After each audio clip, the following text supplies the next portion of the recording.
നമസ്കാരം. നമസ്കാരം. ഇതൊരു സവിശേഷമായിട്ടുള്ള ഒരു പെട്ടി. ഇതെന്താ ഇത്? ഇത് ചെറുതേനീച്ചയുടെ കെണിക്കൂടെന്ന് പറയും. ശരിക്കും ചെറുതേനീച്ച ഇരിക്കുന്ന ഈ ഭിത്തിപ്പത്തില. അപ്പം ഇതിന് നമ്മളൊരു വാട്ടർ ലെവൽ നോക്കുന്ന ഓസാണ്. അപ്പൊ ഇതിനെ ഇവിടുന്ന് ഇങ്ങനെ കണക്ഷൻ കൊടുത്ത് അപ്പൊ ഈ പെട്ടിക്കകത്ത് കയറിയാലേ അതിനകത്ത് പോകാൻ പറ്റുള്ളൂ. ഓ ശരി. അപ്പൊ കുറച്ച് ദിവസം കഴിയുമ്പം ഇതിനകത്ത് തന്നെ കുറച്ച് പരിപാടികളൊക്കെ ചെയ്യും. പറഞ്ഞാൽ അവരുടെ ഒരു കുറച്ച് മുട്ടയും ഇതിനകത്ത് ഇങ്ങനെ പണി ചെയ്ത് തുടങ്ങിയിട്ടേ ഉള്ളൂ. ഇതിന്റെ സൈഡിലുണ്ട്, ഇവിടെ ഉണ്ട്. അപ്പൊ അതിനകത്ത് ഒരു കുറച്ച് പണിയൊക്കെ ചെയ്ത് കുറച്ച് പൂമ്പൊടിയൊക്കെ വെച്ച് അങ്ങനെ ഇരിക്കുമ്പോ ഈ മഴ ഇച്ചിരി കുറയുമ്പോ ഒരു പുതിയ പൊടി വരും. ഇത് വന്ന് ഇതിനകത്ത് കയറും. ശരി. ഇതിനകത്തേക്ക് പോകാൻ വേണ്ടി അവര് കയറുന്നേ. അപ്പൊ നമ്മൾ ഇവിടെ ഊരി വിടും. ശരി. അപ്പൊ അതിനകത്തൊരു പൊടിയിരിക്കും. അത് ശരി. അപ്പൊ എത്ര നാൾ കഴിയുമ്പോ ഇത് ഊരി വിടാം? ഇത് നമുക്കറിയാം രാവിലെ ഇവിടെ ഈച്ച വരുന്നത് കാണുമ്പോ അറിയാം.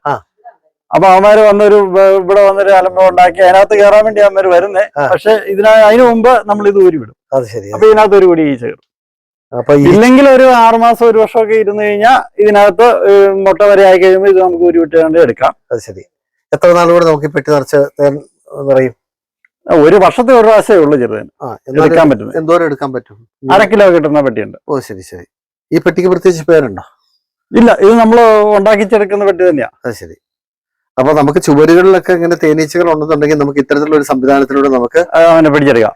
ഈച്ചകളെ ആകർഷിച്ച് പെട്ടിക്കകത്താക്കി പെട്ടിയിൽ നല്ല പെട്ടിയായിരിക്കണം. എന്ന് പറഞ്ഞാൽ ഇനി വിടവുകൾ വരരുത്. നമ്മൾ ഉണ്ടാക്കിയാൽ അത് ശരിക്കും പറഞ്ഞാൽ ഇത് ആശാരിമാര് തന്നെ ഉണ്ടാക്കണം. ഇതിന് ഈ വിടവ് വന്നാൽ ഇതിനകത്ത് ഉറുമ്പ് കയറും. അത് ശരി ശരി. ഇവര് ഒട്ടിച്ച് വരുന്നതിന് മുമ്പ് തന്നെ ഈ ഉറുമ്പ് കയറി കഴിഞ്ഞ് കഴിഞ്ഞാൽ പിന്നെ അവരത് ഇട്ടിട്ട് പോകും. എത്ര നാളായിട്ട് ഇത്തരത്തിലുള്ള ഒരു പരീക്ഷണം നടത്തുന്നു? ഇത് കുറെ വർഷങ്ങളായിട്ടുള്ള പരിപാടി തന്നെയാ. എന്നാൽ ഈ നല്ല പെട്ടി പണി ചെയ്ത് തുടങ്ങിയപ്പോഴാണ് ഇത് കൂടുതൽ വിജയമായത്. ഇപ്പൊ 40ഓളം കൂടിയുണ്ട് നമ്മുടെ. ഓ 40ഓളം ചെറുതേനീച്ചകളുടെ കോളനികളുണ്ട്.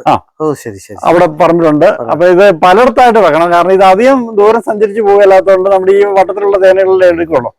അപ്പൊ നമ്മള് ഒരിടത്ത് തന്നെ അങ്ങനെ വെക്കരുത്. ചിരട്ടയ്ക്കകത്തുള്ളതുണ്ട്, ഇല്ലി മുളയ്ക്കകത്തുണ്ട്. അതിലെല്ലാം വിജയം കണ്ടത് ഇതാണ്. ഈ ഇത്രയും പോയിന്റ് ചെയ്തുള്ള ഇത്.